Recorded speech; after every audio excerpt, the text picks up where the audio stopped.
Ça, c'est la taille pour les restaurants. Ils veulent des gros homards. Celui-là fait quasiment 1 kilo. Des gros spécimens que les restaurateurs peuvent couper en deux et présenter en demi-homard dans l'assiette. Et puis, il y a l'autre catégorie. Ça, c'est la taille pour les supermarchés. Ce sont des petits homards. On est sur du 500 grammes. C'est en priorité pour les grandes surfaces. L'une des plus grandes usines de homards au monde. Ici, 120 employés conditionnent plus de 30 000 crustacés par jour, avant de les envoyer aux quatre coins de la planète. Souvenez-vous, en France, à Rungis, Denis gardait ses homards dans ses bassins avant de les vendre à Noël.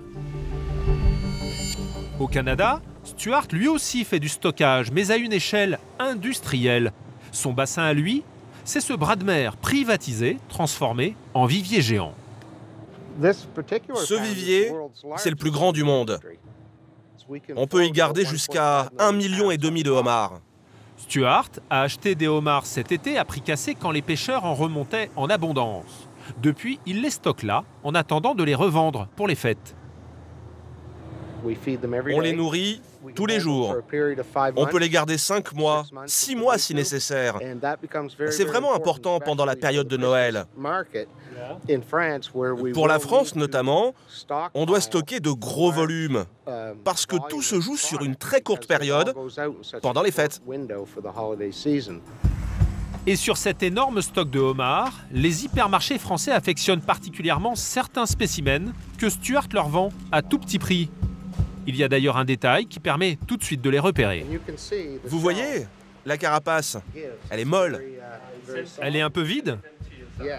Oui, oui. Dans les pinces, il n'y a que 50% de chair. Un homard amaigri à la suite d'un phénomène naturel.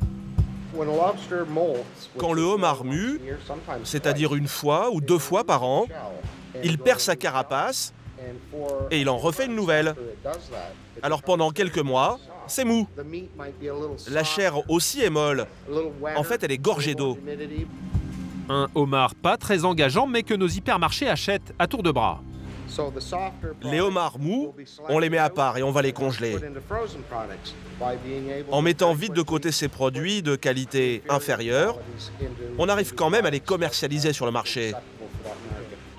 Mais vous avez des clients pour ça? Oui. Des clients en France?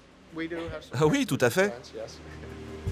Des petits homards que Stuart va revendre beaucoup moins cher, et notamment en France.